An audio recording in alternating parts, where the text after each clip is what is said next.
हाँ जी मेरे CA foundation के दोस्तों, उम्मीद करता हूं आप सब बहुत जबरदस्त होंगे। दोस्तों मैं बता दूं दोस्तों, मैं भी बहुत जबरदस्त हूं। दोस्तों उम्मीद करता हूं आप सारों का आपके सीए फाउंडेशन में 2025 का जो एग्जाम है वो बहुत ही अच्छा गया होगा। अभी आप थोड़ा एंजॉय कर रहे होंगे। आप सब लोगों की रिक्वेस्ट पे मैं आपके सामने लेके आ रहा हूं सीए फाउंडेशन लॉ में 2025 का डिटेल्ड सजेस्टेड आंसर। एक एक एनालिसिस, एक एक पॉइंट का डिटेल्ड एनालिसिस है। मैंने पूरा का पूरा सजेस्टेड आंसर आपके लिए बना के रखा हुआ है। एक एक आंसर इस पे आपको डिटेल पे मिलेगा। ये पीडीएफ जो मैं आपको दिखा रहा हूं स्क्रीन पे, आपको इसी वीडियो के डिस्क्रिप्शन बॉक्स में मिल जाएगी, जिसपे एक एक आंसर का सेक्शन के साथ, एनालिसिस पॉइंट के साथ आपको आंसर दिया है, ताकि आप सही मायने में सही इवैल्यूएशन कर पाए कि आपने एग्जाम पे क्या लिखा है, आपको लिखना कैसा था, एंड सो ऑन। बच्चों की बहुत रिक्वेस्ट आ रही थी सर कि हमको एक रिलायबल सोर्स चाहिए, बस पॉइंटर्स नहीं चाहिए कि इस पे ऐसा होगा ऐसा होगा। हमको सही तरीके से इवैल्यूएशन समझ के लेना है कि हमारा पेपर कैसा गया और वाकई में पेपर कैसा आया था, इसके बारे से रिव्यू भी करना है। तो मैं आपके साथ एक एक चीज डिस्कस करके लूंगा, पूरे के पूरे क्वेश्चन की, ये आंसर की पूरे सजेस्टेड डिटेल्ड आंसर की जो पीडीएफ है आपको इसी वीडियो के डिस्क्रिप्शन बॉक्स में मिलेगी। बट दोस्तों स्टार्ट करने से पहले एक लाइक और चैनल पे नहीं हो तो सब्सक्राइब तो बनता है। बहुत मेहनत लगती है दोस्तों इस पूरे आंसर को इंस्टीट्यूट के लेवल पे जाके मैच करके बनाना। मैंने कुछ जगह अल्टरनेट आंसर भी दिया कि इसका आंसर ये भी हो सकता है, इसका आंसर ये भी हो सकता है। इंस्टीट्यूट के माइंडसेट को समझते हुए, उसकी साइकोलॉजी को समझते हुए, उसके इंटेंशन को समझते हुए आपको मैं ये सजेस्टेड आंसर दे रहा हूं। सो बिफोर मूविंग अहेड एक लाइक जरूर करिएगा वीडियो को, चैनल में न्यू सब्सक्राइब करिएगा। ऐसे ही जबरदस्त कंटेंट मैं आपके लिए लाता रहूंगा। दोस्तों मूव ऑन करने के पहले मैं सबसे पहले बताना चाहता हूं एक डिस्क्लेमर कि इंस्टीट्यूट डिफरेंट आंसर सजेस्ट कर सकता है। बहुत बार ऐसा होता है कि इंस्टीट्यूट कोई दूसरे क्वेश्चन कुछ पूछा है, आंसर कुछ सजेस्ट करता है। हालांकि फाइनल आंसर तो हम आईसीएआई को ही मानते हैं। तो ये मेरे तरफ से एक डिस्क्लेमर है कि आप इसको एक रिलायबल एकेडमिक रेफरेंस के तौर पे ले। ये इंस्टीट्यूट का कोई ऑफिशियल की नहीं है and it is subject to variation. तो अगर आपको इवैल्यूएशन करना होगा तो आईसीएआई का जो फाइनल आंसर की आएगा, सजेस्टेड आंसर आएगा, वहां से करिएगा, क्योंकि इंस्टीट्यूट कभी कभी अलग आंसर बताता है। हालांकि मैंने पूरी कोशिश की है कि 100% आंसर एक्यूरेट रहे, बट जैसा कि आप जानते हैं इंटरप्रिटेशन में 2 + 2 4 भी हो सकता है और इंटरप्रिटेशन में 2 + 2 5 भी हो सकता है। इंटरप्रिटेशन करने वाले की ये कला है, अगर उसको 2 + 2 5 चाहिए तो वो 5 का इंटरप्रिटेशन बताएगा, अगर उसको 2 + 2 4 चाहिए वो 4 का इंटरप्रिटेशन बताएगा। यही तो इंटरप्रिटेशन की खूबसूरती है। तो ये एक रिलायबल एकेडमिक रेफरेंस की तरह आप देखेंगे और हम वेट करेंगे इंस्टीट्यूट के फाइनल आंसर का कि वो क्या फाइनल आंसर देता है। हालांकि लगभग जितने मैं आंसर आपको बताऊंगा, मेरी पूरी कोशिश रही है कि 100% आंसर आपके एज इट इज ऐसे ही होने चाहिए। ये मैं उम्मीद करता हूं आईसीआई से भी। हालांकि जब अभी मैं डिस्कस करूंगा तो भी आपको चीजें पता चल जाएगी, एक एक सेक्शन, एक एक लॉजिक के साथ आपके सामने आंसर में पेश करूंगा, तो आपको भरोसा अपने आप आ जाएगा कि हाँ यहां पे चीजें सही चल रही है। और आपको रिलायबल सोर्स पे ही विश्वास रखना चाहिए। ऐसे पॉइंटर्स वाले इस पे ऐसा होगा ऐसा होगा, उस पे आपको सही इवैल्यूएशन नहीं पता चलता कि आपने क्या लिखना था, आपने क्या लिखा, आपको क्या मार्क्स मिलेगा। तो दोस्तों बिना किसी देरी के मैं शुरू करता हूं। क्वेश्चन नंबर 1A, जैसा कि आप देख पा रहे हैं, लिखता है कि एबीसी एक इंफ्रास्ट्रक्चर लिमिटेड है, बहुत टाइम से बिजनेस कर रही है। पी नाम का एक व्यक्ति उनका परचेस मैनेजर है। उसको बोला गया कि भाई रॉ मटेरियल खरीद के ला, रोड बनानी है न्यू दिल्ली पे या दिल्ली पे। उसने एक एजेंट अपॉइंट किया, पी ने क्यू नाम का एक एजेंट अपॉइंट किया कि बोले जा भाई रॉ मटेरियल खरीद ला। और क्यू को उसने बोला कि भाई मजबूत ब्रांड ऑफ सीमेंट का सीमेंट खरीद के लाना 2000 से 2500 रुपए पर टन के बीच में। क्यू जो है 1000 टन खरीदता है और 1000 का 1000 टन जो है 3500 रुपए के हिसाब से खरीदता है, जबकि उसको 2000 से 2500 के में बोला था। अब क्यू ये भी नहीं बताता, जब वो आर से 3500 रुपए पर टन का सीमेंट खरीदता है, तो ये भी नहीं बताता कि जो क्यू है कि वो एजेंट है एक प्रकार से, वो एबीसी इंफ्रास्ट्रक्चर लिमिटेड के लिए ये सीमेंट खरीद रहा है। जैसे ही ये बात किसको पता चलती है, पी को पता चलती है, तो पी जो है रिजेक्ट कर देता है, रिफ्यूज कर देता है, भाई आर मैं तेरे को पेमेंट नहीं करूंगा क्योंकि मेरे एजेंट ने अथॉरिटी एक्सीड की। अब आपको इस पे अपना ओपिनियन और आपका रिव्यू देना है। क्या पी बाउंड है पे करने के लिए? आर को पे करना पड़ेगा क्योंकि उसका क्यू जो एजेंट है उसने 3500 रुपए पर टन में खरीदा है। दूसरा, क्या Q being an agent refuse कर सकता है कि भाई मेरी तो लाइबिलिटी है ही नहीं, मैं तो एजेंट हूं? क्या वो ऐसा रिफ्यूज कर सकता है? आपको आंसर करना है। तो आइए एक एक करके समझते हैं। सबसे पहले सेक्शन नंबर 226 की ओर अगर बढ़ू तो 226 बोलता है कि प्रिंसिपल लायबल रहता है अपने एजेंट के एक्ट के लिए, 226 पे लिखा है। 228 क्या बोलता है? कहता है देखो अगर एजेंट अपनी अथॉरिटी को एक्सीड करता है तो प्रिंसिपल लायबल नहीं है उसके लिए। अगर अथॉरिटी जो एक्सीड किया अगर वो सेपरेबल है तो जितना सेपरेट हो सकता है जो विद इन द अथॉरिटी है उतने के लिए प्रिंसिपल लायबल, और जितना बाहर है उसके लिए लायबल नहीं। बट क्या यहां पे सेपरेबल है? नहीं भाई साहब, 3500 रुपए का आपने 1000 टन खरीद के लाया, पूरा का पूरा ट्रांजेक्शन जो है ऑल टुगेदर बाहर है अथॉरिटी के, तो principal is not bound to recognize the transaction क्योंकि सेपरेबल नहीं है। तो यहां पे जो एजेंट है उसने वॉयलेट किया, क्यू ने क्या किया? वॉयलेट किया कि भाई 3500 रुपए टन पे खरीदा जबकि 2000 से 2500 में बोला था। तो डेफिनेटली यहां पे जो पी है, जो परचेज मैनेजर है, वो बाउंड नहीं है पे करने के लिए, वो मना कर सकता है। ठीक है, तो ये आंसर बेस रहेगा 226 पे और 228 पे कि भाई उसने अपनी अथॉरिटी एक्सीड की, सेपरेबल नहीं है। तो पी जो है बाउंड नहीं है कि वो इस ट्रांजैक्शन को रिकॉग्नाइज करे, ये वर्ड आना बहुत ज्यादा जरूरी है, और पी बाउंड नहीं है, उसको नहीं देना है। अब मैं मूव ऑन करता हूं। क्या जो मिस्टर आर है यानी कि जो सेलर है जिसने सीमेंट बेचा है, वो क्यू को सूट फाइल कर सकते एजेंट को, जो कि ऑलरेडी रिफ्यूज कर रहा है, भाई मैं तो एजेंट हूं, मेरे को क्यों लायबल ठहरा रहे हो? तो इस पे एक आता है सेक्शन नंबर 230। 230 ये बोलता है कि एजेंट जो है पर्सनली किसी भी कॉन्ट्रैक्ट को इन्फोर्स नहीं कर सकता, ना तो वो पर्सनली बाउंड होगा क्योंकि वो एजेंट है, वो तो प्रिंसिपल के लिए एक्ट कर रहा है। लेकिन इसके कुछ एक्सेप्शन है। वन ऑफ द एक्सेप्शन ये है दोस्तों, जब एजेंट जो है डिस्क्लोज नहीं करता the name of his principal, बताता ही नहीं है कि मैं किसी का प्रिंसिपल हूं। यहां पे साफ एक बात लिखी हुई अगर आप देख पाओगे, Q has not disclose the fact to R that he was buying cement for ABC manufacturers infrastructure limited.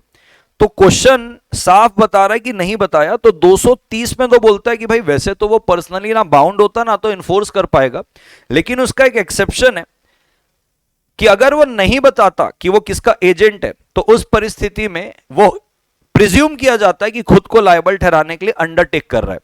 तो यहां पे क्यू पर्सनली लायबल रहेगा और आर जो है सूट फाइल कर सकता है क्यू के against for breach of contract and compensation. ठीक है सर, जीवन में आगे बढ़ते हैं। ये बहुत ही इजी सवाल दोस्तों, स्मॉल कंपनी के ऊपर कहता है दो सिचुएशन है, बताइए स्मॉल कंपनी है कि नहीं। आपको पता स्मॉल कंपनी एक प्राइवेट कंपनी होती है, paid up share capital 4 crore से ज्यादा नहीं होना चाहिए एंड टर्नओवर पिछले फाइनेंशियल ईयर का 40 करोड़ से ज्यादा नहीं होना चाहिए।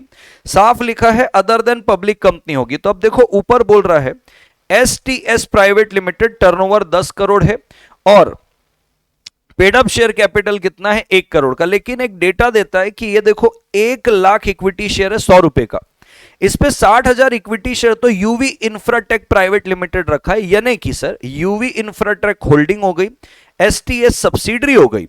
और सेक्शन 2 क्लॉज 85 अपने को ये बोलता है एक्सेप्शन के अंदर, यानी कि लिखता है provided that nothing content in this clause shall apply to holding subsidiary में, सेक्शन 8 कंपनी में और इस पे। तो हमारा तो यहीं पे खत्म हो गया किस्सा।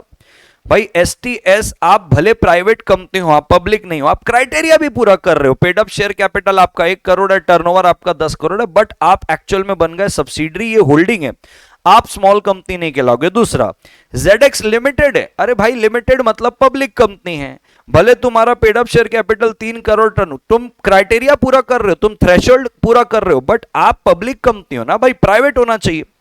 तो पहले केस में यूवी इंफ्राटेक होल्डिंग हो गई है, तो STS क्योंकि सब्सिडरी बन गई है आप इसको स्मॉल कंपनी नहीं बोल सकते, भले आपका कैपिटल और टर्नओवर का क्राइटेरिया पूरा हो रहा है। ZX पब्लिक कंपनी है, पब्लिक कंपनी कभी भी स्मॉल कंपनी नहीं बनेगी भले ही वो थ्रेशोल्ड को कंप्लाई कर रही है। ठीक है सर, क्वेश्चन 1B2 पे मैं चलता हूं। पेड अप शेयर कैपिटल अपना कह रहा है कि 80 करोड़ रुपए का है, किसका? ACD लिमिटेड का। प्रेफरेंस शेयर कैपिटल 20 करोड़ रुपए का है, टोटल आप पेड अप शेयर कैपिटल देखोगे तो 100 करोड़ का। अब बी लिमिटेड कहता है कि वो इक्विटी शेयर होल्ड कर रहा है एसीडी लिमिटेड में, कितने का, 15 करोड़ का इक्विटी। तो 80 करोड़ पे 15 करोड़ बी लिमिटेड होल्ड कर रहा है एसीडी लिमिटेड में, और प्रेफरेंस कितना होल्ड कर रहा है, 10 करोड़।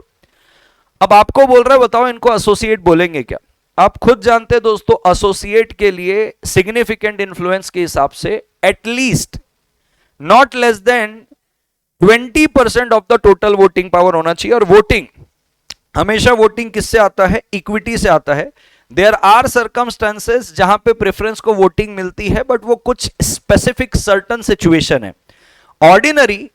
ऑर्डिनरीली प्रेफरेंस को कोई भी वोटिंग नहीं मिलती है। तो सबसे पहले तो आपको एसोसिएट का डेफिनेशन लिखना था, और प्रेफरेंस शेयर कोई वोटिंग राइट नहीं रखते नॉर्मल सर्कमस्टेंसेस में, तो उनको आप कंसीडर ही नहीं करोगे वोटिंग पावर के लिए।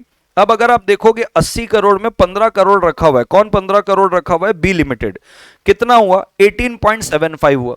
तो भाई 18.75 वोटिंग पावर पे आप एसोसिएट नहीं बनोगे, क्योंकि ये कम से कम 20% से कम है, 20% कम से कम होना चाहिए। तो B limited can not be considered as associate company of ACD limited. आपको क्राइटेरिया यहां पे बताई दिया है। अब उसके बाद ये आउटगोइंग पार्टनर का राइट पूछ रहा है, और इंडेमनिफिकेशन के बारे से पूछ रहा है कि पार्टनर का राइट है कि उसको इंडेमनीफाई किया जाए फर्म के द्वारा, और पार्टनर की लायबिलिटी के वो फर्म को इंडेमनीफाई करेगा अगर वो कुछ गलत करता है। तो ये सेक्शन नंबर 36 पे ये पूरी की पूरी बातें लिखनी है आपको। और 13E, सेक्शन 13E और F के अंदर, पार्टनरशिप एक्ट 1932 के अंदर आपको ये मिलेगा जहां पे इंडेमनिटी की बात है। ये सारी चीजें आपको लिखना था। मैं आगे बढ़ता हूं दोस्तों, ये बड़ा अच्छा क्वेश्चन है ये वाला, ध्यान से देखिएगा। इसके मैंने 2 प्रकार से आंसर करने की कोशिश की है। लेट अस वेट इंस्टीट्यूट कैसा आंसर करता है। अब कहता है एस ने परचेस किया ड्रेस रेपुटेटेड शोरूम से और कैश पे पेमेंट किया है। ड्रेस में कुछ अल्ट्रेशन करवाना था। शॉपकीपर बोलता है भैया सेम डे हो जाएगा, एक दिन पे अल्ट्रेशन हो जाएगा। और शॉपकीपर कहता है एस को वो इन्फॉर्म करेगा, फोन करेगा जैसे ही ड्रेस रेडी हो जाएगा। ठीक है सर। अगले दिन इवनिंग तक ड्रेस रेडी हो जाता है, अल्ट्रेशन हो जाता है, लेकिन शॉपकीपर भूल जाता है एस को फोन करने के लिए कि भाई ड्रेस रेडी हो गया, आके ले जाओ। मीनवाइल शॉर्ट सर्किट होता है और काउंटर के आसपास जो भी शॉप के काउंटर पे पैकेट रखे हो तो जल जाते हैं। उस पे इसका भी एस का जो ड्रेस है वो जल जाता है। तो अभी ऐसा है 10 दिन बाद एस जब ड्रेस लेने के लिए जाता है तो उसको इन्फॉर्म किया जाता है कि आप लेट हो गए, उसका ड्रेस जो है वो जल चुका है। तो एस बोलता है भैया मेरे पैसे वापस करो। शॉपकीपर रिफ्यूज करता है, कहता है वो तो अगले ही दिन रेडी हो गया था, आपको आ जाना था टाइम से, तो वो जलता नहीं। कहता है अब मेरी कोई लायबिलिटी नहीं बनती है, क्योंकि आप अगर टाइम पे ड्रेस लेते तो वो जला नहीं होता, आपकी गलती है। एस बोलता है भैया मैं तो वेट कर रहा था कि आप मेरे को बताएं, ये फोन करें कि रेडी हो गया करके, तो अब मैं जिम्मेवार नहीं हूं, मेरे को तो अपना पैसा वापस चाहिए। तो देखो दोस्तों, इस पे मैंने काफी अच्छे तरीके से आंसर करने की कोशिश की। सेक्शन 19 एक बोलता है कि प्रॉपर्टी तब पास होती जब पार्टी इंटेंड करती है पार्टी को कि कब उसको प्रॉपर्टी ट्रांसफर करना है। ठीक है।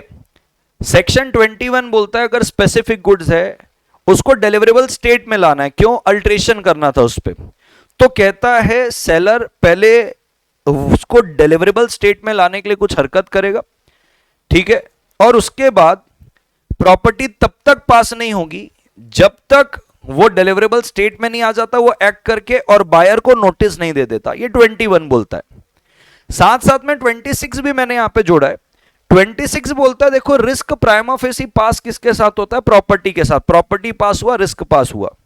प्रॉपर्टी पास नहीं हुई, रिस्क पास नहीं हुई। लेकिन इसका एक प्रोविजो है। प्रोविजो क्या बोलता है कि भाई डिलीवरी अगर डिले हो गई है, फॉल्ट ऑफ इधर बायर या सेलर, दोनों में से किसी एक की वजह से डिलीवरी का डिले हुआ है, तो गुड्स उस पार्टी के रिस्क पे रहता है जिस पार्टी की वजह से डिले हुआ है। तो देखो लिखा है at risk of the party in fault as regard any loss which might not have occurred but for such fault। तो उस पार्टी के रिस्क में रहेगा जो कि पार्टी फॉल्ट में है। At the risk of the party in fault. कौन फॉल्ट में था? यहां पे शॉपकीपर फॉल्ट में था, तेरी वजह से डिले हुआ। सो 21 में ऐसा कहता है कि भाई ओनरशिप तो पास हुई नहीं क्योंकि अल्ट्रेशन जो है वो कंप्लीट हुआ, लेकिन आपने नोटिस नहीं दिया। 21 साफ बोलता है अल्ट्रेशन करना और नोटिस देना, जब तक नोटिस नहीं दोगे, फोन नहीं करोगे, तब तक तो पास होगा नहीं। तो 21 के हिसाब से ये हो गया कि भाई आपका डिलीवरेबल स्टेट में लाने के लिए जो समथिंग करना था वो आपने किया, लेकिन आपने नोटिस नहीं दिया। अब क्योंकि ओनरशिप पास नहीं हुई है, क्योंकि नोटिस नहीं मिला एस को, तो सीधी सी बात है लॉस कौन बियर करने वाला? शॉपकीपर बियर करने वाला है। ये लॉस भी एस के पास नहीं गया क्योंकि ओनरशिप ही नहीं गई है। सेक्शन 26 के जनरल रूल के हिसाब से कि भाई जब प्रॉपर्टी ही नहीं गई तो रिस्क भी नहीं गया। तो लॉस कौन बियर करेगा? शॉपकीपर, और एस इंटाइटल्ड रहेगा रिफंड के लिए। 26 के हिसाब से बात करूं तो risk remain with the shopkeeper, क्योंकि प्रॉपर्टी अभी तक एस को पास ही नहीं हुई 21 के हिसाब से। 21 बोलता है नोटिस दोगे तो प्रॉपर्टी पास होगी, आपने नोटिस नहीं दिया, प्रॉपर्टी पास नहीं हुई, प्रॉपर्टी आपके पास है, तो 26 के जनरल रूल के हिसाब से आप ही की गलती है, अभी गया ही नहीं था, आप ही लायबल रहेंगे। और जो डिले हुआ डिलीवरी में वो शॉपकीपर की वजह से हुआ, क्योंकि आपने इन्फॉर्म नहीं किया, इसलिए शॉपकीपर लायबल रहेगा कि आपको रिफंड करना पड़ेगा कॉस्ट को। अब लेट्स सी इंस्टीट्यूट इसका क्या आंसर कर रहा है। मैंने अपना बेस्ट दिया इस आंसर को प्रेजेंट करने के लिए। आई होप आपको भी बड़ा बेस्ट लग रहा होगा ये पढ़ते हुए। Doctrine of indoor management 7 marks का आया था। मैंने 7 मार्क्स के लिए जितनी चीजें जरूरी होती है मैंने यहां पे डाल दी, आप खुद से पढ़ लेना क्योंकि डायरेक्ट क्वेश्चन था ये। इसी वीडियो के डिस्क्रिप्शन बॉक्स में आपको पीडीएफ मिल जाएगी। अब लिमिटेड लाइबिलिटी पार्टनरशिप, अगेन कि भाई वो अल्टरनेट कॉर्पोरेट बिजनेस है, एलएलपी और पार्टनरशिप, कंपनी और पार्टनरशिप की फ्लेक्सिबिलिटी देता है, आप इसको पढ़ लीजिएगा। फिर क्वेश्चन 2C2 है, यहां पे कहता है राजू और उसका दोस्त है अनिल, वो एलएलपी बनाना चाहते, ऑब्जेक्ट उनका क्या है? चैरिटेबल स्कूल जो फ्री एजुकेशन देगा पुअर चिल्ड्रन को। अब सेक्शन नंबर 11 सबसेक्शन नंबर 1 का क्लॉज नंबर ए साफ कहता है कि 2 और मोर पर्सन अगर एलएलपी बनाना चाहते हैं वो लॉफुल बिजनेस के लिए बनाएंगे। तो 2 और more person associated for carrying a lawful business with a view to profit shall subscribe their name to incorporation document. यही इनकॉर्पोरेशन डॉक्यूमेंट आप आरओसी को देते हो। तो पार्टनरशिप फर्म भी और लिमिटेड लाइबिलिटी पार्टनरशिप भी, ये दोनों के दोनों चैरिटेबल पर्पस के लिए नहीं बन सकते। यानी कि पार्टनरशिप भी पार्टनरशिप नहीं कहलाएगी as per section 4 of the Indian partnership act 1932 अगर उसका पर्पस बिजनेस नहीं है। सेम सेक्शन 11 सब सेक्शन नंबर 1 क्लॉज ए में साफ बोला लॉफुल बिजनेस के लिए आपको धंधा करना है। जब तक आप लॉफुल बिजनेस के लिए एलएलपी नहीं बनाओगे तब तक एलएलपी के स्कोप से बाहर हो आप। तो यहां पे क्योंकि नॉन प्रॉफिट एक्टिविटी है, ये does not fall within the permissible scope of an LLP. तो राजू और अनिल एलएलपी तो नहीं बना सकते चैरिटेबल पर्पस के लिए, लेकिन वो सेक्शन 8 कंपनी चाहे तो बना सकते हैं क्योंकि वो चैरिटेबल कंपनी बन सकती है सेक्शन 8 कंपनी। आइए अब ये क्वेश्चन है दोस्तों, ध्यान से इसको समझना, अच्छा क्वेश्चन है ये भी। इसके पहले भी इंस्टीट्यूट ने इस प्रकार का सवाल पूछा हुआ है।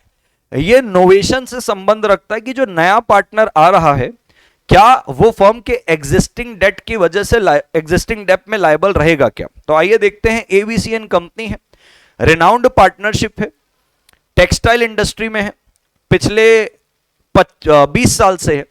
कुछ टेक्निकल अपग्रेडेशन की वजह से फर्म ने बड़े हैवी डेट लिए हुए हैं, 50 लाख के हैवी डेट है फर्म का, और कंपनी अपने मान सम्मान को बचाने के लिए नए पार्टनर को लेके आती। नए पार्टनर का नाम है मिस्टर डी। अब डी के एडमिशन के पहले साफ लिखा हुआ है before admission of D other partners यानी कि ए बी एंड सी अपने में ही डिसाइड कर लिए and made an agreement with the creditor. A B C आपस में डिसाइड करके और क्रेडिटर के साथ एग्रीमेंट कर लिए कि जो नया पार्टनर आएगा वो लायबल रहेगा existing debt through novation. Novation का मतलब क्या होता है? नया कॉन्ट्रैक्ट आता है, पुराना जाता है। तो पुराना वाला जो कॉन्ट्रैक्ट था वो ए बी सी और क्रेडिटर के बीच में था। नाउ नया वाला contract will be A B C and D plus creditor. तो बोले नोवेशन कर लेंगे और डी भी लायबल रहेगा, लेकिन डी ने अभी सहमति नहीं दी है। जब डी ज्वाइन करता है उसको पता चलता है कि 50 लाख की ऑलरेडी डेट है, अपने अपने में ये लोग डिसाइड कर लिए थे। अब आपको बताना है क्या डी लायबल रहेगा डेट के लिए जो फर्म ने अकर किया है उसके एडमिशन के पहले। दूसरा, मान लीजिए डी एक माइनर होता एडमिशन के वक्त, तो आपका क्या आंसर होता? What your answer will be अगर if D was a minor at the time of admission, यानी कि वो बेनिफिशियरी बनता। और डी लायबल होता क्या अगर वो मेजर बन जाता, यानी कि माइनॉरिटी में बेनिफिट में एडमिट होता और फिर मेजोरिटी में आता, तो क्या तब लायबल होता? अब इसका आंसर सुनिए। पहले तो सेक्शन नंबर 31 कि कोई भी नया पार्टनर नहीं आएगा जब तक सारे एग्जिस्टिंग पार्टनर नहीं बोलते। ये जनरल बात अपने को लिखनी है। अब यहां पे जो आती है बात rights and liabilities of new partner, इसमें कहता है कि नया पार्टनर ऑर्डिनरीली जो उसकी लाइबिलिटी होती है, the liabilities of new partner, वो कमेंस कब होती है? From the date when he is admitted as a partner, ठीक है, तब से उसकी लाइबिलिटी कमेंस होती है। Unless he agrees to be liable for obligation incurred by the firm prior to the date, यानी कि अगर वो एग्री करता है कि मैं लायबल रहूंगा ऑब्लिगेशन से मेरे एडमिशन के पहले भी, तो ही होगा। क्या इस क्वेश्चन में उसकी कंसेंट ली गई थी? नहीं। तो जो नया फर्म है including new partner who joins it may agree to assume the liability for existing debt of the old firm and the creditor may agree to accept the new firm as their debtor and discharge the old partner. ध्यान दे क्या लिखा है, नया firm including the new partner, यानी कि A B C and D जिसने join किया वो एग्री कर सकता है कि मैं लूंगा एग्जिस्टिंग डेट ओल्ड वाले फर्म। ओल्ड वाला फर्म कौन सा? ए बी सी वाला ओल्ड फर्म है। नया फर्म कौन सा? A B C and D. तो कहता है एग्री करेगा एंड क्रेडिटर भी एग्री करेगा कि ठीक है भैया, नया पार्टनर को, नए फर्म को मैं एज अ अपना डेटर एक्सेप्ट कर रहा हूं, क्योंकि पुराना फर्म तो गया एबीसी वाला, ये तो नया बना एबीसी एंड डी, रिकॉन्स्टिट्यूशन हुआ। क्रेडिटर की भी कंसेंट रहेगी जरूरी। लेकिन भाई साहब ऐसा है, आपने अपनी मर्जी से, एबीसी ने मिलके क्रेडिटर को बोल दिया कि वो लायबल रहेगा, कंसेंट किधर थी? डी की कंसेंट ही नहीं थी। तो मुद्दा ये आता है कि क्या डी लायबल रहेगा? तो भाई साहब डी बिल्कुल भी लायबल नहीं रहेगा, क्योंकि वो खुद से एग्री नहीं किया कि मैं बाउंड होऊंगा। एंड देयर इज अ, यहां पे लिखा हुआ है देखो, unless he himself agree to be bound, और एक ट्राई पार्टी एग्रीमेंट होगा involving D and the creditor, इसको नोवेशन बोलेंगे। अब क्योंकि ये वाला जो एग्रीमेंट है ओल्ड पार्टनर और क्रेडिटर के बीच बस हुआ, D was not a party to it, he can not be held liable. उसमें डी का तो कोई योगदान ही नहीं था, वो तो कोई सहमति में ही नहीं था। Whether your answer will be different if D was a minor at the time of admission. तो भैया देखो, माइनर जब एडमिट होता है तो minor is never personally liable, वो तो बेनिफिशियरी रहता है। हाँ, सीधी सी बात है, उसका जो प्रॉपर्टी है, फॉर्म पे प्रॉपर्टी या प्रॉफिट है, आप उसको यूज कर सकते हो to satisfy liability, but personal liability तो आती नहीं है। तो वहां सवाल ही नहीं पैदा होता कि माइनॉरिटी में वो लायबल रहेगा, क्या होगा ही नहीं। अब कहता है मान लो मेजर हो जाएगा तो क्या? अरे मेरे प्यारे, मेजर भी होगा तो जब वो मेजोरिटी अटेंड करेगा 6 महीने में बताएगा कि उसको मेजर बनने के बाद पार्टनर बनना है कि नहीं। अगर वो बोलता है मुझे पार्टनर बनना है, तो वो तब से लायबल होता है जब से उसको बेनिफिट में एडमिट किया है। तो भाई अगर तुम बोलते हो कि बेनिफिट में एडमिट होता है, जैसे यहां पे लिखा है डी जॉइन्स, तब उसको पता चला 50 लाख की डेट थी, यानी कि जब ज्वाइन किया, भले माइनर एज अ ज्वाइन किया होगा, बेनिफिशियरी में गया होगा, तो डेट तो उसके पहले से थी ना। तो जब वो ज्वाइन किया है तब से लायबल रहता है, जब से बेनिफिट को ज्वाइन किया तब से लायबल। तो जब ज्वाइन किया था उसके पहले 50 लाख की डेट थी, तो ज्वाइन किया उसके पहले के लिए लायबल क्यों रहेगा, उसके बाद के लिए लायबल रहेगा।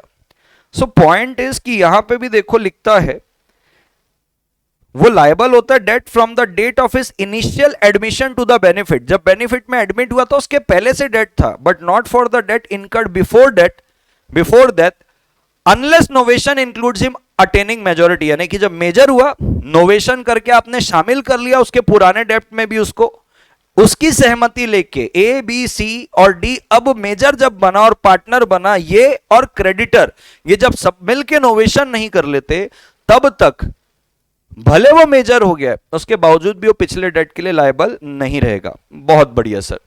अब object clause of memorandum of association है एबीसी लिमिटेड का, वो ऑथराइज कर रहा है कंपनी को to carry on the business of trading in property. MOA बोलता है प्रॉपर्टी में ट्रेड करने का काम है एबीसी प्राइवेट लिमिटेड का, गुड़गांव में। अब क्योंकि company was not doing well, company ढंग से परफॉर्म नहीं कर पा रही थी, तो डायरेक्टर ने सोचा कि इसका डाइवर्सिफाई कर देते हैं बिजनेस, कंस्ट्रक्शन बिजनेस पे चलते। इस पर्पस के लिए उनने 5 करोड़ रुपए मैग्नम फाइनेंस लिमिटेड से लिए। मेंबर ने इसको अप्रूव नहीं किया बोर्ड के डिसीजन को, इसलिए कंपनी रिफ्यूज कर दी कि हम लोन पे नहीं करेंगे।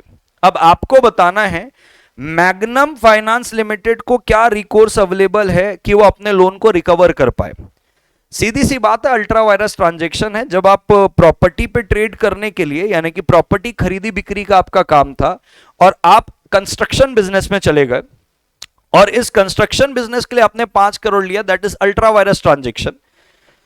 तो जैसे कि आप सब जानते हो ये वॉइड एब इनिशियो रहेगा, नॉट बाइंडिंग ऑन कंपनी है। इस केस पे जो भी 5 करोड़ आपने लिया ये अल्ट्रा वायरस है और बिल्कुल कंपनी का जो रिफ्यूजल है वो जस्टिफाइड है, कंपनी बिल्कुल भी लायबल नहीं है। सारे के सारे शेयर होल्डर यूनैनिमस अप्रूवल भी दे देते हैं ना, जैसे इसमें बोला कि शेयर होल्डर ने उसको अप्रूव नहीं किया डिसीजन को, मैं कहता हूं 100% ऑफ द शेयर होल्डर भी अप्रूव कर देते तो भी अल्ट्रा वायरस होता, because an act which goes beyond MOA वो कैन नॉट बी रेटिफाइड है। ठीक है, एशबरी रेलवे कैरिज में भी यही बोला कि भाई साहब आप उसको इन्फोर्स नहीं कर सकते क्योंकि जो बाहर वाला व्यक्ति है मैग्नम, उसको डीम टू हैव नॉलेज होना चाहिए एज पर कंस्ट्रक्टिव नोटिस कि कंपनी अल्ट्रा वायरस ट्रांजैक्शन के लिए आपसे पैसे मांग रही है, तो कंपनी तो इन्फोर्स नहीं कर सकती। अब मुद्दा आता है कि भाई क्या रिकोर्स अवेलेबल है। एक ही रिकोर्स मेरे जानकारी में अभी दिख रहा है कि आप इंजंक्शन के लिए अप्लाई कर सकते हो। यदि कंपनी ने अभी उस 5 करोड़ को स्पेंड नहीं किया है कंस्ट्रक्शन बिजनेस में, आप इंजंक्शन के लिए अप्लाई कर सकते हो, रोक लगा सकते हो। बाकी तो अल्ट्रा वायरस ट्रांजैक्शन है। लेट्स सी इंस्टीट्यूट इसका क्या आंसर देता है। अपन मूव ऑन करते हैं दोस्तों जीवन पे आगे। ये क्वेश्चन 3B2 है। सेक्शन 8 कंपनी कहती है डिविडेंड देना चाहते हैं, 75% ऑफ द मेंबर्स डिमांड कर रहे हैं डिस्ट्रीब्यूट करो डिविडेंड 10% का। इसके लिए उन्होंने स्पेशल रेजोल्यूशन भी पास कर लिया है। अरे भाई मूर्खों के सरदार सारे के सारे, formation of company with charitable object में साफ बोलता है कि आप डिविडेंड पे नहीं करोगे। बड़ा ईजी था ये, ठीक है, क्योंकि payment of dividend strictly prohibited है। भले यूनानिमस आपने तो एसआर पास किया, 100% ऑफ द रिजोल्यूशन पास हो जाता ना मेंबर के द्वारा, 100% मेंबर पास कर देते, तो भी ये नहीं हो सकता। तो जो भी एक्शन है वो 8(1)(c) के वायलेशन में है और वॉइड और अनलॉफुल है। कंपनी ऐसा कर नहीं सकती, वो डिविडेंड डिक्लेयर ही नहीं कर सकती क्योंकि वो सेक्शन 8 कंपनी है। लेट अस मूव अहेड दोस्तों। यहां पे आपको नेचर एंड एक्सटेंट पूछ रहा है श्योरिटी की लाइबिलिटी का, तो को एक्सटेंसिव होती है, उसकी सेकेंडरी नेचर लाइबिलिटी होती है। 2 पॉइंट और है इधर। फिर ये अगर आप मिस रिप्रेजेंटेशन, कंसीलमेंट करके या को श्योरिटी को नहीं जोड़ते तो इसकी आपको कहता है कि आपका जो गारंटी है वो क्या माना जाएगा, वॉइड माना जाएगा, इनवैलिड माना जाएगा। ये 6 मार्क्स का था, तो 6 मार्क्स के लिए जितने जरूरी पॉइंट थे मैंने यहां पे दे दिए। अब इधर आते हैं कि भाई एक्स जो है एक बिजनेस चला रहा है, लीज में देता है कार को, भाड़े में देता है सरल शब्दों में। वाई आता है कहता है भाई साहब मेरे को गाड़ी चाहिए 10 दिन के लिए, मैं दिल्ली से अमृतसर जाऊंगा, ठीक है। एक्स बोलता है होंडा सिटी ले लो, 50,000 रुपए 10 दिन का रहेगा, कंडीशन ये है कि पेट्रोल और टोल एक्सपेंस आप ही पे करोगे, वो वाई को बोलता है। वाई कार ले लेता है, जब जर्नी शुरू करता है तो कार का इंजन चोक हो जाता है, 10,000 रुपए स्पेंड करने पड़ते कार की रिपेयरिंग में, वाई को स्पेंड करने पड़ते। जब अमृतसर से वापस आ रहा था, क्योंकि ब्रेक कार के काम नहीं कर रहे थे तो बड़ा मेजर एक्सीडेंट हो जाता है और वाई को हॉस्पिटल में एडमिट कराया जाता है, 50,000 रुपए का बिल आता है। वाई आस्क एक्स कि भाई अब तू मेरे को ये 60,000 रुपए दे, 50,000 हॉस्पिटल का और 10,000 रुपए जो गड़बड़ हुआ उसके लिए, टोटल 60,000 हुआ। एक्स बोलता है भाई मुझे नहीं पता था, गाड़ी का इंजन खराब है और जो ब्रेक फेल है मुझे नहीं पता था, तो मैं तो पैसे नहीं दूंगा।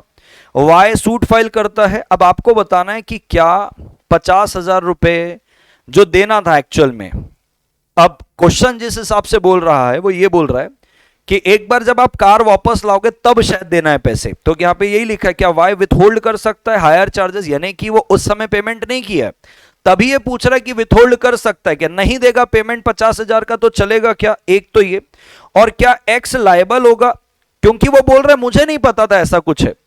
तो दोस्तों मैं बताना चाहता हूं इसके आंसर मैंने 2 तरीके से प्रोविजन लिख के दिए। एक मैंने बेयर लैंग्वेज भी यूज किया, मेरे को बेयर लैंग्वेज से प्रोविजन पढ़ने में बड़ा मजा आता है, क्योंकि बेयर लैंग्वेज में कोई छेड़खानी नहीं होती है। मॉड्यूल क्या करता है, थोड़ा सा तोड़ मरोड़ के इजी करके कुछ दे देता है जैसे प्रोविजन, उस पे चीजें समझने में थोड़ा कभी तकलीफ भी होती है।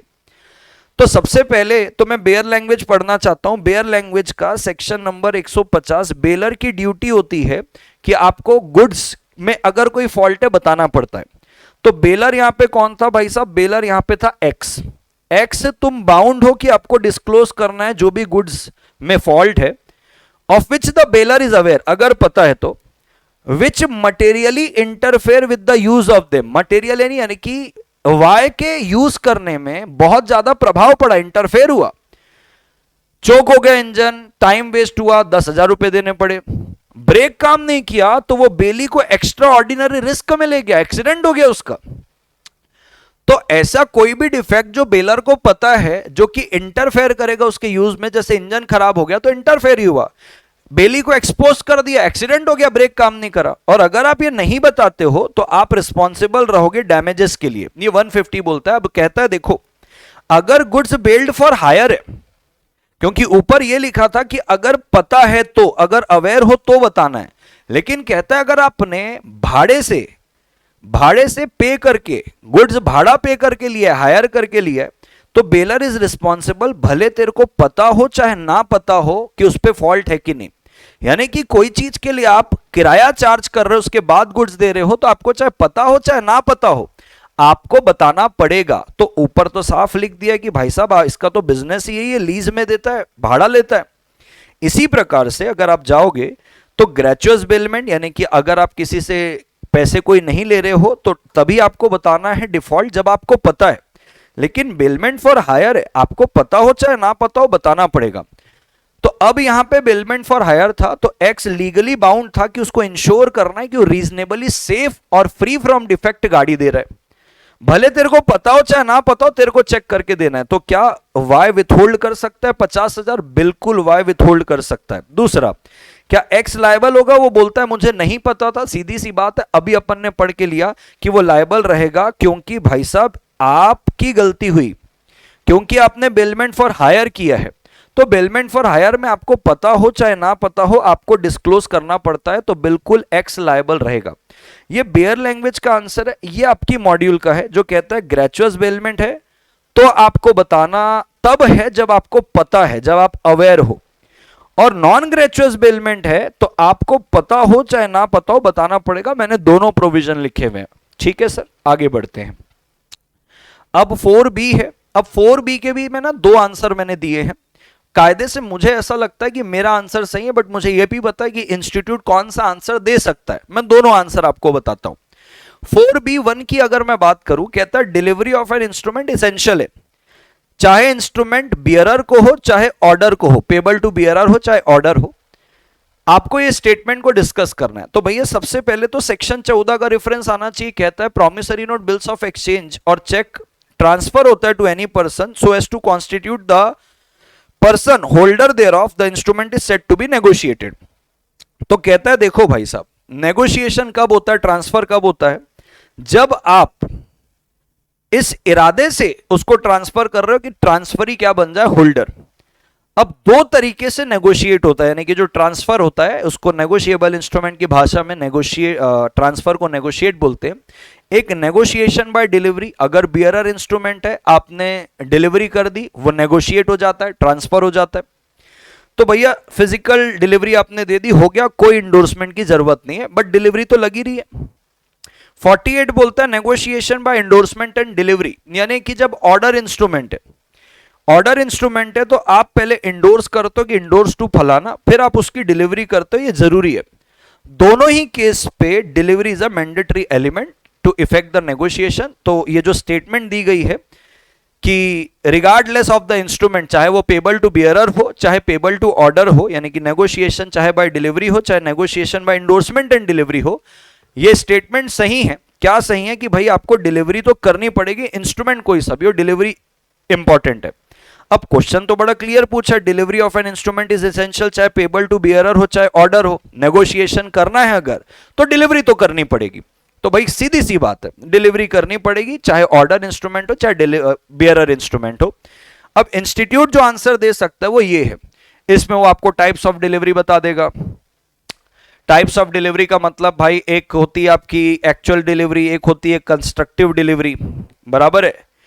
एक एक्चुअल डिलीवरी होती है, कंस्ट्रक्टिव डिलीवरी होती है। 46 का रेफरेंस दे देगा, 57 का रेफरेंस दे देगा कि भाई सामने वाला व्यक्ति ने इंडोर्स कर दिया लेकिन डिलीवरी नहीं किया, तो डिसीज्ड पर्सन का लीगल रिप्रेजेंटेटिव भी डिलीवर करके उस नेगोशिएशन को कंप्लीट नहीं कर सकता, कैन नॉट नेगोशिएट। अब भाई ये तो सवाल पूछा ही नहीं है, सवाल तो ये पूछा है चाहे पेबल बियरर को हो चाहे ऑर्डर को हो, डिलीवरी जरूरी है, हाँ तो बराबर है। 14 में अपन ने बोला भाई नेगोशिएट हो जाता है तो सामने वाला होल्डर बनता है, इरादा आपका उसको होल्डर बनाने का होना चाहिए। तो अगर बियरर इंस्ट्रूमेंट है तो भी डिलीवरी लगेगी, ऑर्डर इंस्ट्रूमेंट है तो भी डिलीवरी लगेगी। तो स्टेटमेंट सही है, जो रेलेवेंट सेक्शन थे बता दिए, बट हो सकता है इंस्टीट्यूट ऐसा आंसर दे, आप ध्यान रखें। फिर प्रॉमिसरी नोट और बिल्स ऑफ एक्सचेंज में डिफरेंस है तो पता चल जाएगा। ये ministry of finance, ministry of corporate affairs और लॉ एंड जस्टिस का एनफोर्समेंट में क्या रहता है रोल, ये 6 मार्क्स का है। 6 मार्क्स के लिए जितनी चीजें जरूरी है एकदम आपके आईसीएआई के मॉड्यूल की लैंग्वेज को ध्यान पे रखते हुए मैंने आपको दिया है, आप चेक कर सकते हैं। मैं आता हूं 5A1 पे। 5A1 बोलता है देखो पी ने सोल्ड किया है antique items to Q 3 lakh रुपए का। तो पी ने क्यू को 3 लाख रुपए में एंटीक आइटम सोल्ड किया है, ठीक है भैया, एंटीक आइटम है 3 लाख रुपए में 13/12/2024 को, ठीक है, वर्ड यूज किया सोल्ड की, बेच दिया है 13/12/2024 को। टर्म्स क्या है, 75% ऑफ द अमाउंट आपको एक हफ्ते में पे करना है कि 13 तारीख से 13 दिसंबर 2024 से एक हफ्ते में। बैलेंस 25% आपको 31 दिसंबर 2024 तक पे करना है, यानी कि एक प्रकार का क्रेडिट पीरियड है। क्यू एक एजेंट को अपॉइंट करता है आर को कि भाई जाके डिलीवरी ले लेना। जो क्यू है, जो बायर है, वो आर को अपॉइंट करता है कि डिलीवरी ले लेना।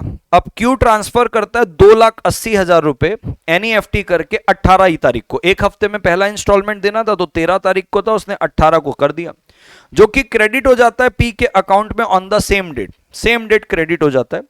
लेकिन जो आर है, एजेंट है भाई साहब, किसका एजेंट, क्यू का, उसको कुछ मेडिकल इमरजेंसी आती तो डिलीवरी नहीं ले पाता। मीन टाइम में क्योंकि वो डिलीवरी नहीं लिया, इस बीच में क्यू फेल हो जाता है to make the second instalment. 31/12 को जो सेकंड इंस्टॉलमेंट देना था वो फेल हो गया, ये लास्ट डेट थी भैया, 25% पेमेंट यहां करना था।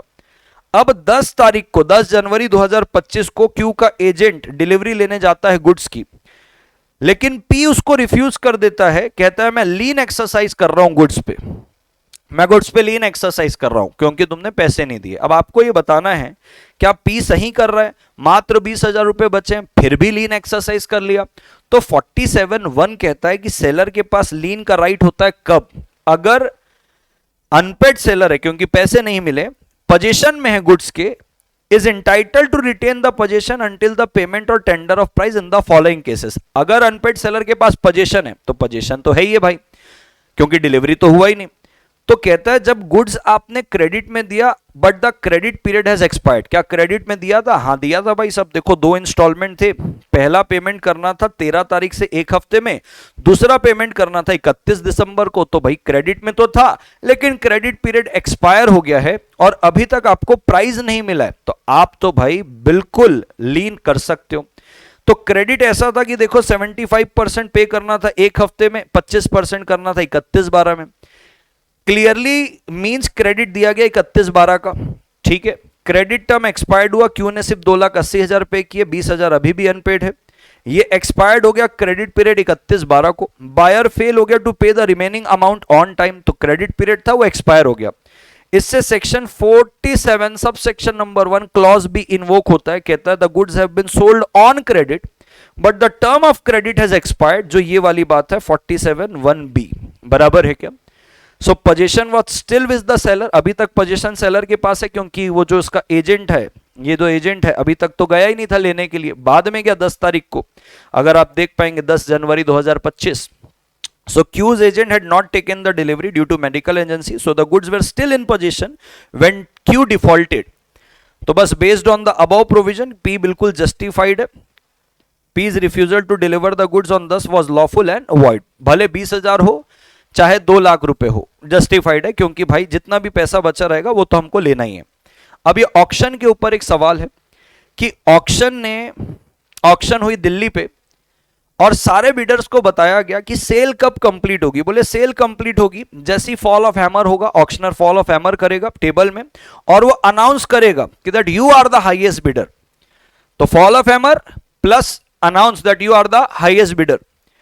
अब ऑक्शन हो रहा था, एल ने बिड किया, एक एंटिक मूर्ति थी, 8 लाख रुपए का बिड किया, हैमर फॉल हुआ बट अनाउंसमेंट नहीं किया that you are the highest bidder. क्यों नहीं हुआ बताता हूं, क्योंकि ऑक्शन सडनली स्टॉप हो गई, बिफोर द ऑक्शनर कुछ बोले उसके पहले स्टॉप हो गई। क्यों, बीच में एक व्यक्ति आता है, सबको नोटिफाई करता है कि उस मूर्ति का प्राइस अनएक्सपेक्टेड बढ़ गया मार्केट में, एंड इसलिए उसको इस डेट में सोल्ड किया नहीं जा सकता।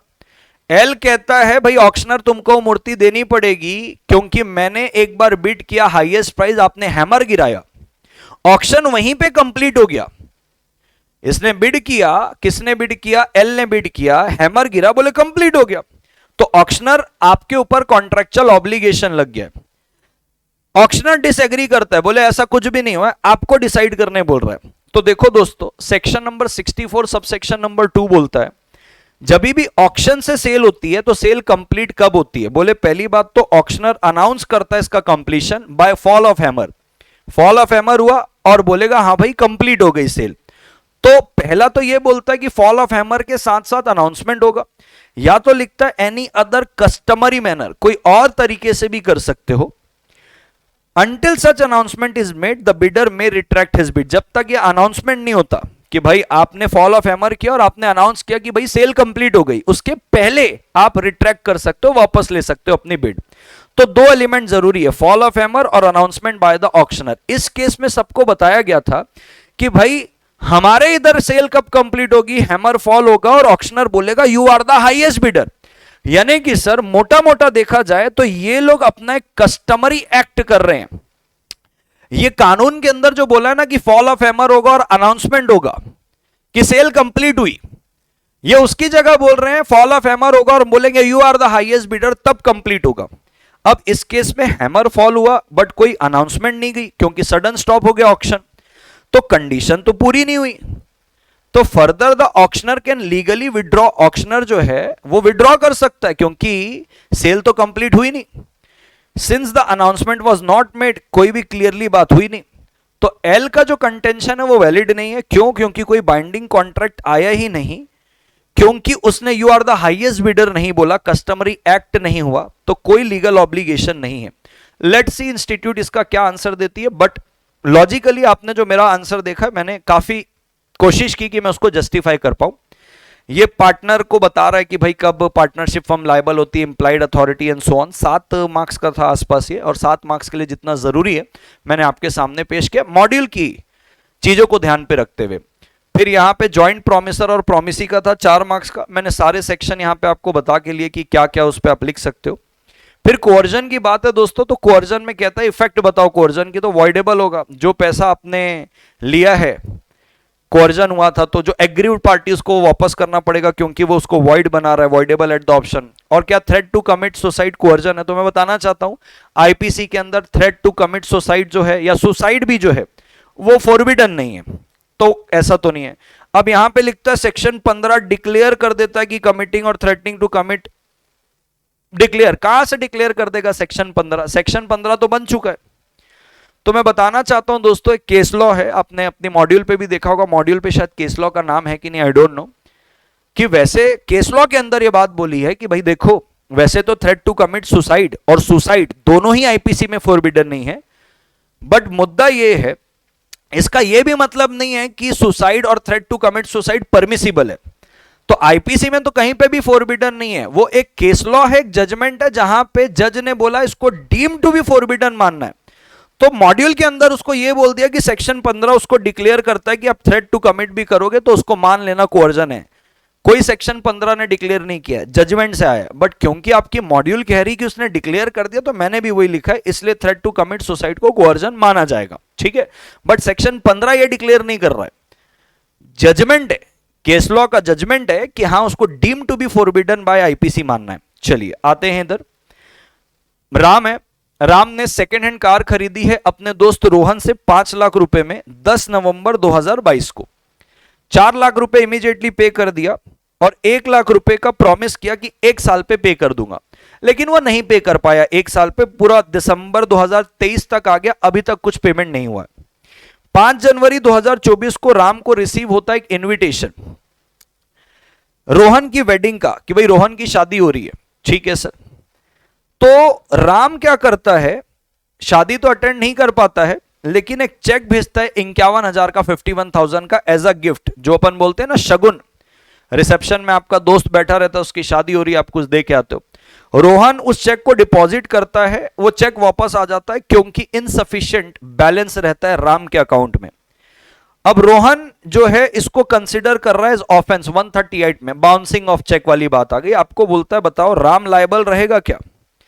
भाई राम बिल्कुल लायबल नहीं रहेगा, क्योंकि 138 का जो आंसर है साफ बोलता है a cheque given as a gift or donation or as a security on discharge of a mere moral obligation या or for an illegal consideration would be outside the purview of this section. यानी कि सरल शब्दों में बोलूं, legally enforceable कोई date होनी चाहिए। तो क्या आपने डेट के तरीके से भेजा था क्या इसको?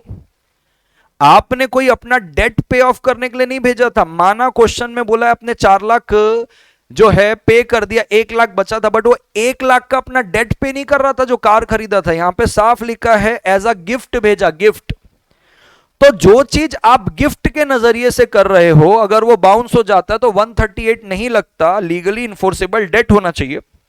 मैंने पूरे प्रोविजन लगे कब लगेगा कि कब नहीं लगेगा, लास्ट में लिखता है यहां पे कि बताओ राम लायबल रहेगा क्या। तो मैं यहां पे सीधा लिखा हूं कि भाई वो वेडिंग गिफ्ट था, not towards the repayment of the balance purchase price of the car, उसके लिए नहीं था।